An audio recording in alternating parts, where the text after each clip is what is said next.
This episode, we have an incredible guest. We have the amazing and multi-talented Grammy-nominated Sheléa. Sheléa is a Grammy-nominated singer, songwriter, pianist, producer, and actress who has collaborated and had the support of some of music's most powerful icons, including Quincy Jones, Stevie Wonder, Rickey Minor, David Foster, to name a few. With years of Sheléa making a name for herself as a vocal powerhouse, Sheléa has performed at the White House, the Library of Congress, the Kennedy Center, and recently the Vatican.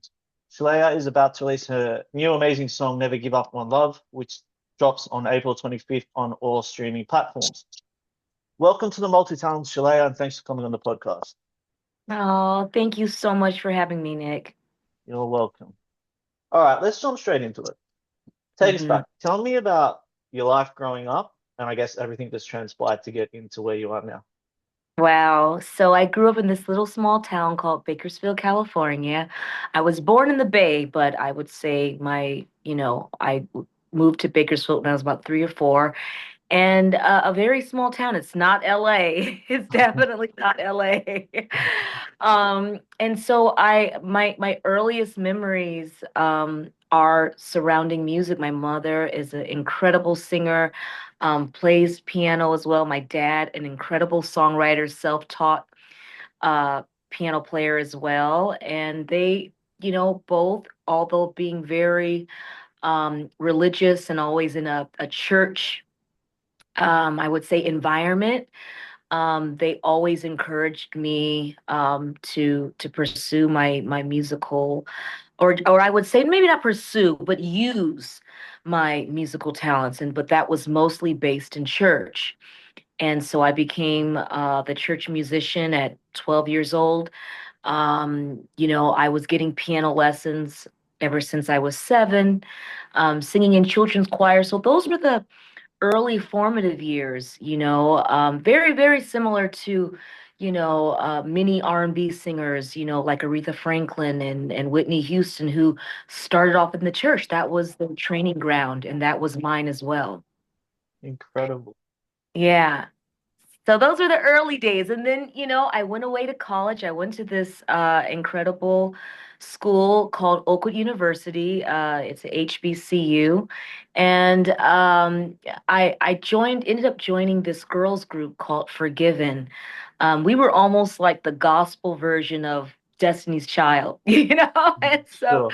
we had big plans and, we were so excited. I remember that was the first time I really got a taste of being in the studio and writing and arranging and doing all of these amazing new experiences. And I remember I was midway through college, and I told my mom, I said, I think I can drop out of college. I think I found what I want to do. And her, being the teacher, said, absolutely not.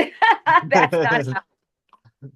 He said, you figure out what you have the most credits going towards, and you get on out of there. So I had been changing my major, what seemed like at one point every other week. But music was always my minor. Even though I had so many musical memories from age 2, I I did not think that I would be doing this as a career. Both of my parents are educators. And so that was what was more emphasized and pushed and encouraged. Music was just something that I saw my parents both do in church, and that's what I did in church. And I thought that would be the extent of it. But this girls group, that was the first time I saw that, I think I want to do this. It's not just something I want to do in church. And so music was my minor. Music was never even my major. And so I had been, doing courses towards my minor. So my mom said, yeah, that's not happening. So I ended up graduating from Oakland University with a major in music, emphasis piano. I graduated cum laude. I'm very proud of that.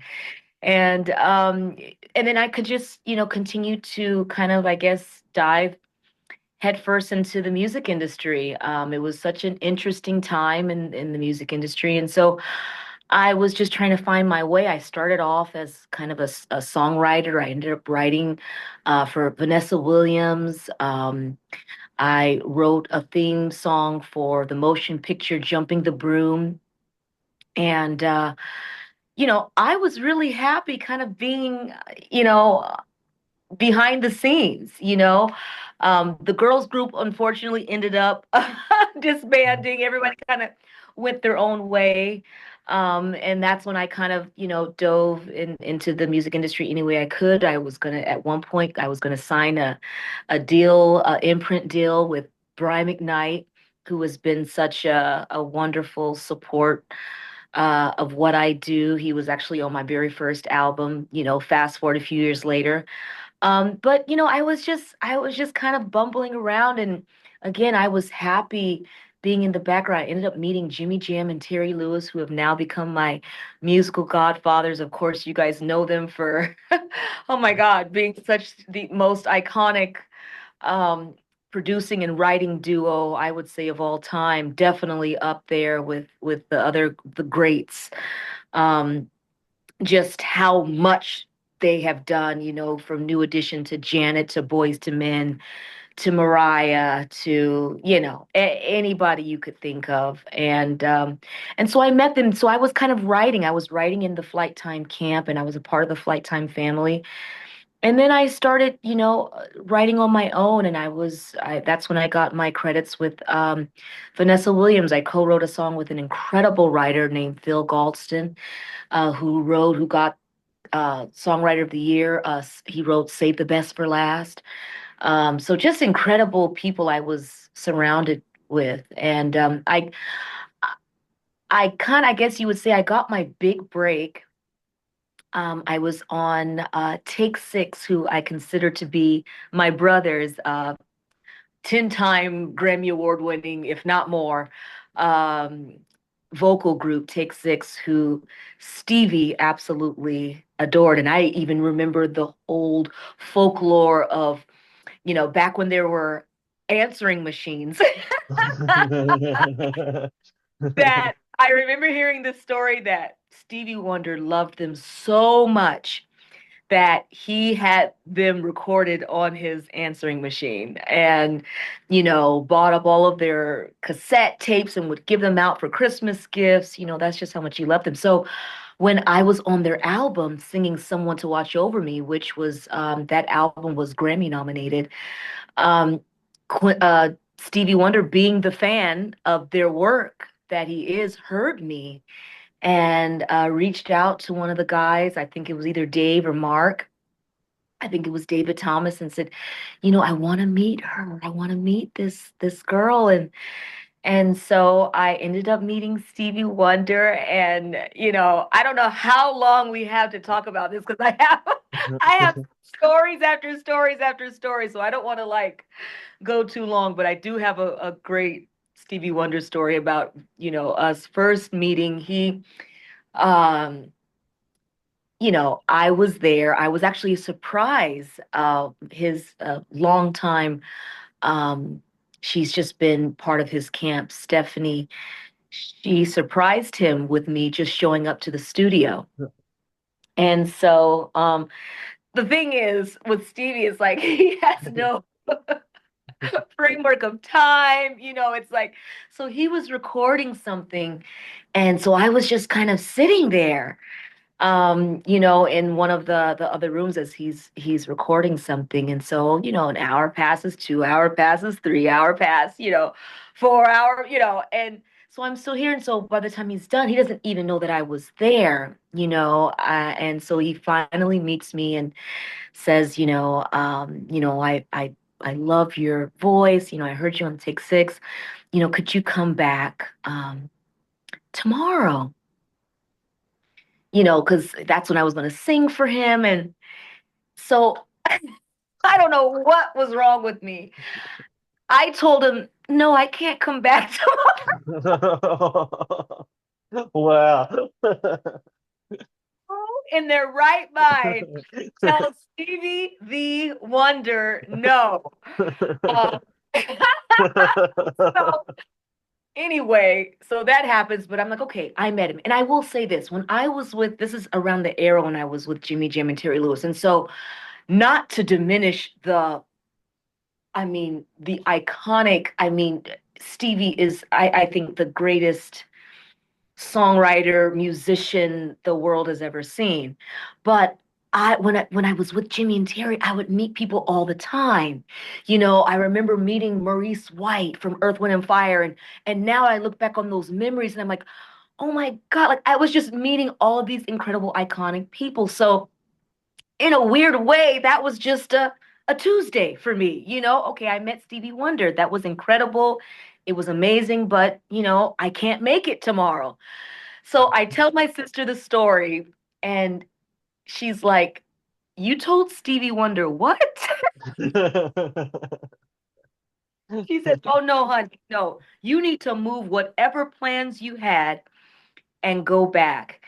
And I thank God for my sister for so many reasons, but that is definitely at the top because I ended up going back and we just had this instant connection and we just spent hours at the piano just singing and oh my goodness, it kind of brings a little bit of a tear to my eye because I if I close my eyes, I'm right back there. I see exactly what the room looks like um I can't believe that this is really happening to me because in college I'm in my little Honda Prelude, playing all of these Stevie Wonder albums, and so I'm going back to that era of my life. And yet it's like, and now I am here right now, sitting side by side with, one of the greatest artists the world has ever known.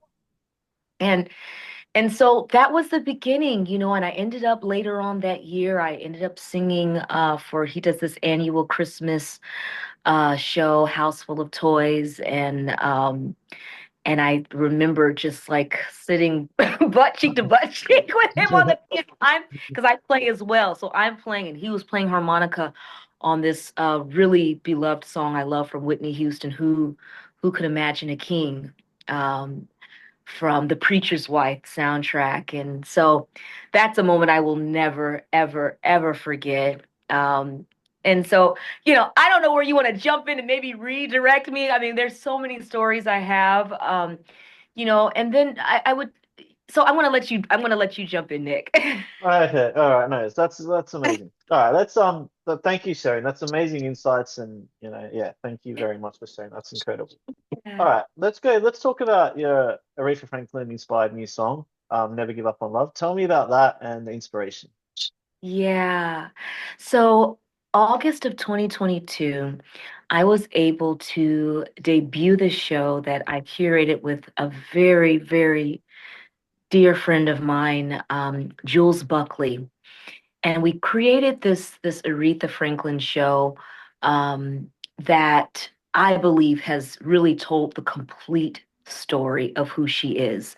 Yes, we know the hits, we know Respect, we know Natural Woman, we know Think, and all of those were in there. We're in the set. But her greatest selling album was her gospel album. It was the Amazing Grace album to this day. And so we opened the show with Precious Memories, and then we also showed Aretha, the jazz singer. So before she had all of these hits, she was, nicknamed Aretha No Hit Franklin because she was searching for that hit. And so we have those um, that amazing era where she was doing jazz standards. So we had her version of Skylark, in there. I remember when I first heard that, I was like, oh my God, why have I never heard? I mean, I just flipped it. So when we were doing this show, I was like, this has to be included. There was a time where she was going through a slump in her career. And so we have Aretha, the soundtrack singer, where she did the whole soundtrack of Sparkle, so we did the title track of that. So there we were really able to again show the full spectrum. We also included, which was obviously very important to me because Quincy Jones, the late Quincy Jones, who was such an angel in my life. The only album that they collaborated on, one of the songs and arrangements was their version of Somewhere, which is, oh my goodness, all of you listeners who are out there, if you have not heard Quincy Jones and Aretha Franklin's version of Somewhere. It's going to literally blow your mind. And so that showed, Aretha, the musician, you know, which I think was just as strong as a singer, which is very rare. She was an incredible, incredible musician. And so just being immersed, creating that show, I just thought to myself, man, what kind of record would Aretha Franklin make right now, in 2025? And so Davey Nathan, another wonderful dear friend and collaborator, we ended up writing this whole album. It's just a very soulful, has elements of Motown, um, just a soul record that oozes is just unapologetically soulful. And I feel like that's what Aretha was, even when she would do classical music. That one day in at the Grammys where she had to fill in for Pavarotti when she did her version of, Nessun Dorma, it was her soulified, Aretha-fied version of it, and because she was so unapologetic. And so that's what this whole album is. And so this particular single is very much Aretha inspired, Never Give Up on Love. And it's a personal song because, I have found love, and I have had, my dad and my mom both always encouraged me to never give up on finding love again. And so I feel like now more than ever, people are going to resonate with that message of never give up on love. And yes, it's a romantic song, but it's also can be anything. Never give up on whatever you love, whether if it's you want to go back to school, or you want to keep trying for a baby, or just whatever you're passionate about. This song is just for you to say, I'm never going to give up on what I love or who I love. Tremendous. It's an amazing song. I love it. So thank you. Thank you. Thank you so much. And we got Corey Henry, multi-Grammy award winning Corey Henry, who's featured also playing organ on it, and just some also amazing, amazing musicians that are playing everything live with it. Yeah. Wonderful. You've told me you've performed at the White House twice. Tell me about that experience and obviously performing in front of the Obamas. Oh my goodness. So yes, okay, so I will try to be brief for both of them, but I will say both of them were so unique in what I experienced.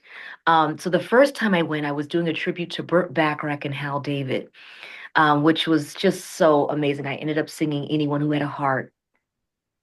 Oh, just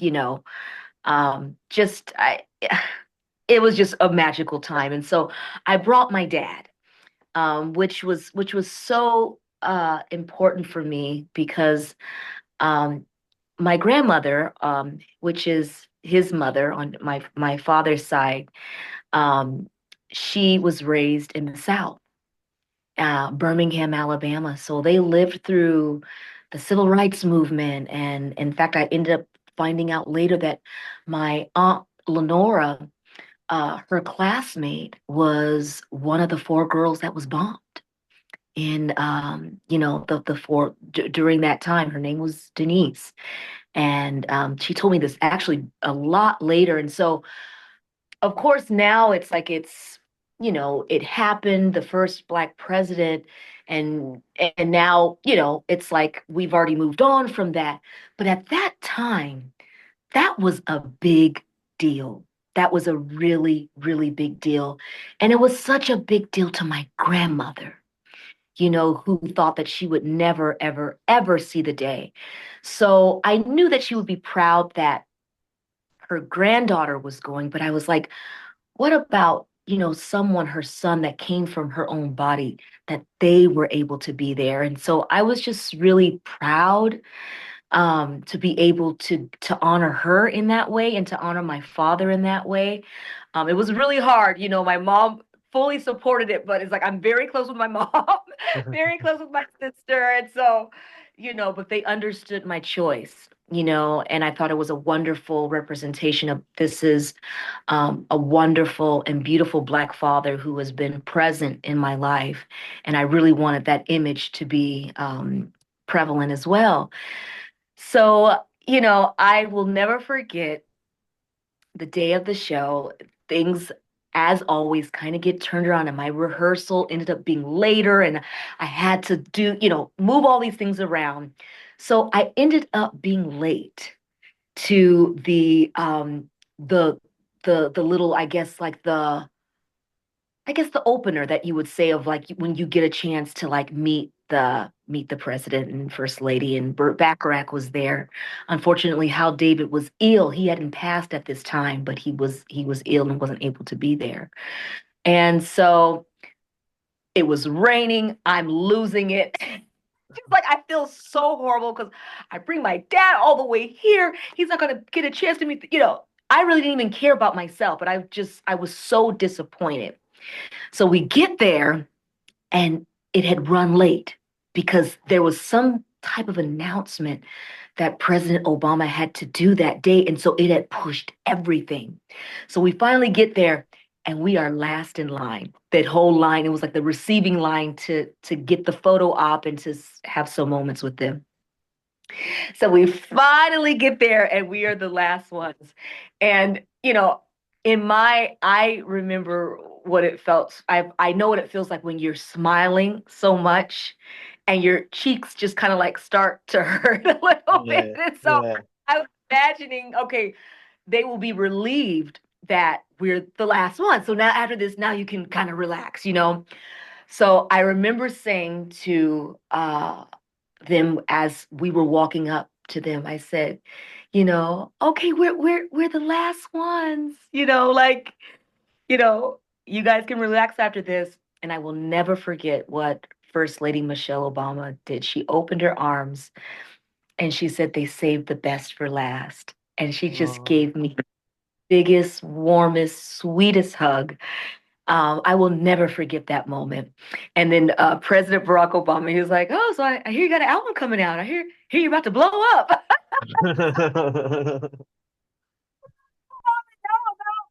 My album, it was just incredible.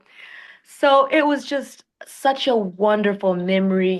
I felt like I was in the middle of a history book, just walking the halls of the White House, and even not to be political. It's an honor to be invited to the White House, whoever is the president. And so um of course I was so happy that it was President Obama. but uh, um but yeah, it truly was an honor. And then the second time I performed, it was a tribute to Ray Charles, and I did a duet with Anthony Hamilton, and we did uh the Nighttime's the Right Time, which is, it's really called The Right Time, but it's Nighttime's the Right Time. And that is probably to this day I have performed all over the world. That is probably one of the most electrifying moments of my life.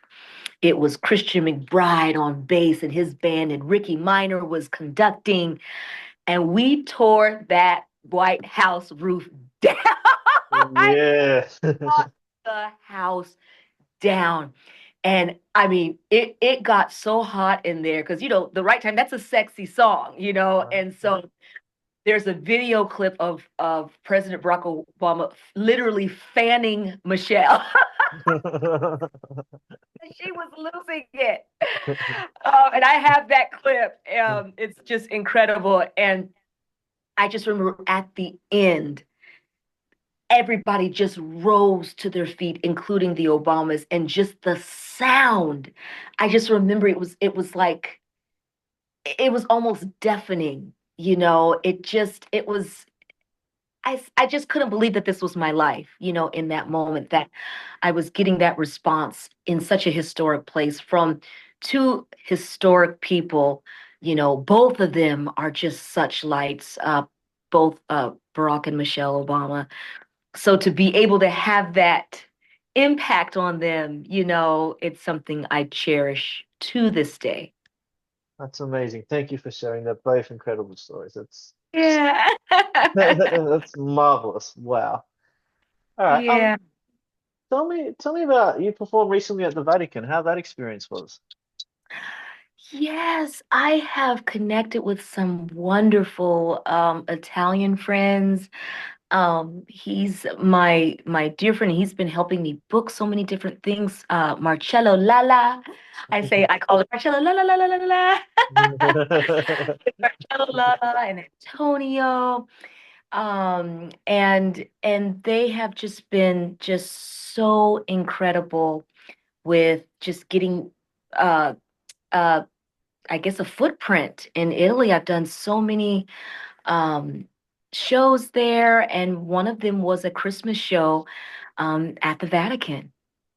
And so, unfortunately, who now he has passed on, the Pope, he was ill at that time, but it was just still such a beautiful, beautiful experience. And, I learned a little Italian, Buon Natale. So I need to really up my game and start just getting a little bit more conversational because I'm going to be spending a lot more time. I'll be doing another Christmas show in Italy later on this year, this Christmas in Sorrento, and then hopefully doing some things this summer as well. But yeah, it was a beautiful experience, just looking at the architecture and just the beauty of it all. It was a wonderful, surreal moment for sure. Amazing. Amazing. That's amazing. All right. What do you want your legacy to be? When you look back in your career, what would you like your legacy to be? Wow.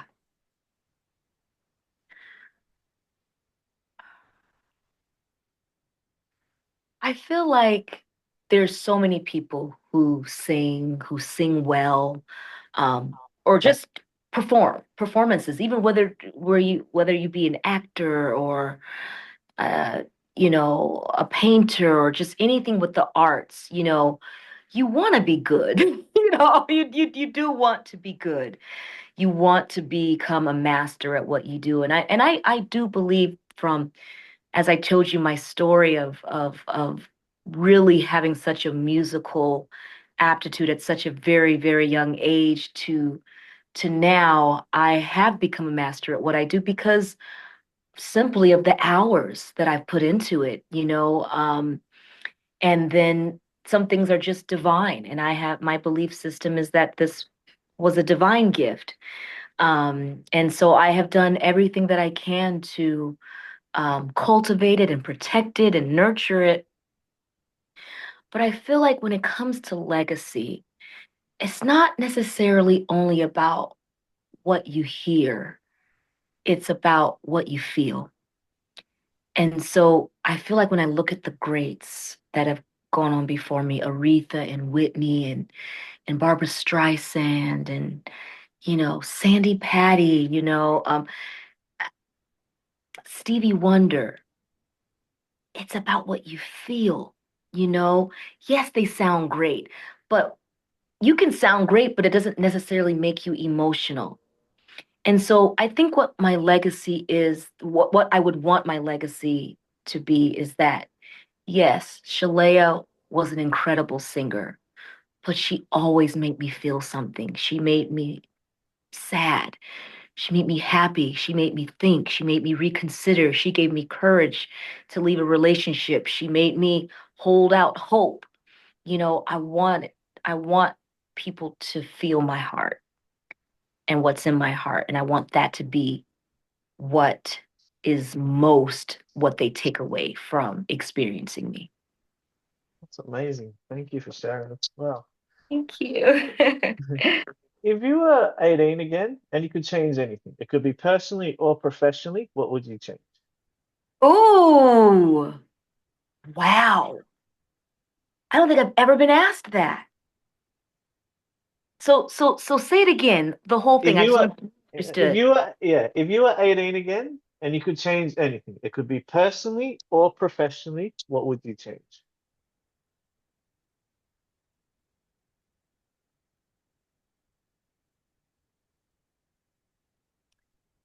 Part of me wants to say something, but I guess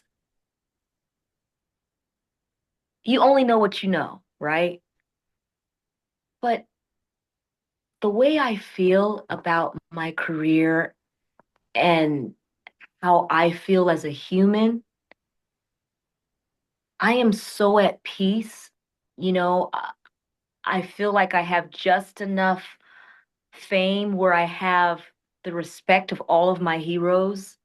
Um, I get to do everything that I love to do. I think, if anything, right now, I would want to just do it more often and more, if you want to add a few zeros to it, but I really don't need the zeros either, to be honest, Yeah, and so I get to perform in Germany and 17,000 people show up with a big band.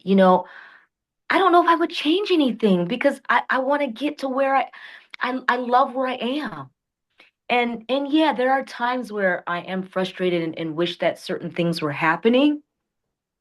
But I think people who are, at the very, very top feel those things. That's a human thing to feel frustration and thinking that, wondering why this didn't happen or what you could have done differently for this or that. So even when you quote unquote arrive, even what I'm existing in right now is someone else's arrival. Like, oh my God, I can't wait to do what Sheléa does. So, you know, I really don't think, at least right now, I don't think I would change anything because I just love where I am and I've loved every part of my journey. I mean, who gets to say that Quincy Jones was their mentor? Who gets to and I got to travel the world with him. And on his very last birthday, I sang to him because he asked me to be there. Um, oh God, I'm sorry. Um, who gets that? So no, I wouldn't change anything because I've been so overwhelmingly blessed in my career to still do what I love and still, even after all these years, even after frustration and setbacks and things that, you thought were going to help and didn't, or timing is this, or, you know, I am exactly where I need to be right now. And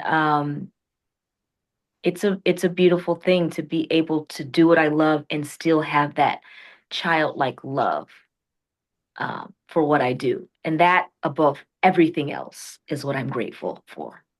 amazing. That is an incredible insight you shared. Like, wow, that's amazing. Oh, thank you.